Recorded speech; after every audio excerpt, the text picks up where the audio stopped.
ସବୁଠାରୁ ବଡ଼ ପାପ କ'ଣ ଜାଣିଛନ୍ତି? ନିଜକୁ କମଜୋର ଭାବିବା।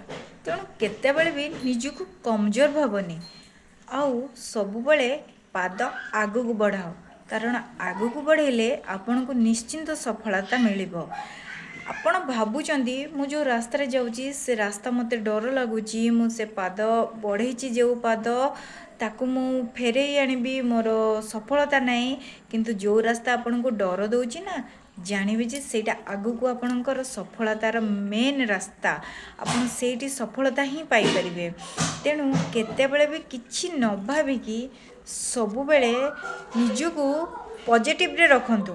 ମୋର ଏଇଟା କ'ଣ ହେବ, ସେଇଟା କ'ଣ ହେବ, ତେଣୁ ସେ କିଛି ଭାବନ୍ତୁନି, ସବୁବେଳେ ଆଗକୁ ବଢ଼ନ୍ତୁ। ଆଗକୁ ବଢ଼ିକି ନିଜକୁ ସବୁବେଳେ ସଫଳତାର ମୂଳ ପର୍ଯ୍ୟନ୍ତ ନେଇକି ଯାଆନ୍ତୁ। ଆଉ କୌଣସି ଜିନିଷ ଆପଣଙ୍କୁ ହରେଇ ପାରିବନି। ଯଦି ନିଜକୁ ଷ୍ଟ୍ରଙ୍ଗ ରଖିଛନ୍ତି ନା, ତାହେଲେ ନିଜେ ହିଁ ଜିତିପାରିବେ। ଜୟ ଜଗନ୍ନାଥ।